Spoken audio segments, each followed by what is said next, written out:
Selamat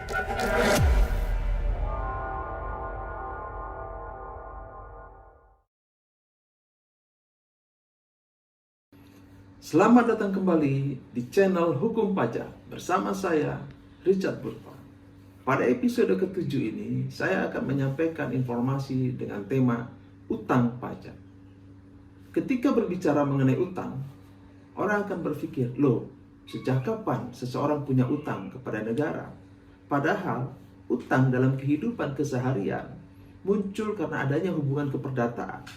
Misalnya si A meminjam uang kepada si B, maka ketika si A tidak membayar utangnya kepada B, maka dia dikatakan mempunyai utang. Lalu, kapan seseorang dikatakan mempunyai utang pajak? Dalam teorinya, ada dua pendapat yang dikatakan. Yang pertama, pandangan mengenai yang disebut dengan arti material. Seseorang dikatakan mempunyai utang pajak ketika undang-undang diterbitkan oleh pemerintah, oleh negara. Begitu muncul undang-undang pajak, maka pada saat itulah dikatakan seseorang mempunyai utang pajak. Pandangan atau pendapat yang kedua dikatakan pendapat dalam arti formal. Seseorang dikatakan punya utang pajak ketika dia diterbitkan suatu dokumen yang dinamakan surat ketetapan pajak. Artinya, dokumen yang bersifat legal itu mau menunjukkan bahwa seseorang mempunyai utang pajak yang harus dilunasi kepada negara. Munculnya surat ketetapan pajak itu tentunya melalui mekanisme pemeriksaan yang diatur di dalam undang-undang pajak. Nah, sekarang bagaimana kita mau melunasi utang pajak? Utang pajak itu dihitung sendiri oleh wajib pajak. Seperti pada episode yang sebelumnya pernah kami sampaikan mengenai sistem self-assessment.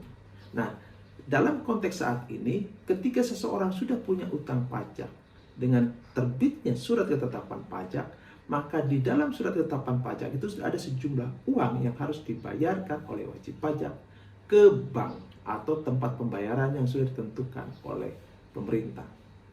Namun ketika seseorang tidak menyetujui berapa jumlah pajak yang muncul di dalam surat ketetapan pajak itu, secara legal dia boleh mengajukan satu keberatan.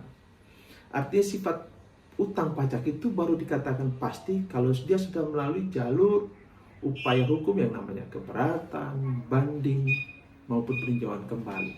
Dan itu mekanismenya panjang. Jadi, untuk memahami mengenai utang pajak memang tidak mudah. Karena di dalam kehidupan kesehari-harian kita membaca misalnya di Undang-Undang PPN ada transaksi jual beli, berarti ada objek pajak di situ.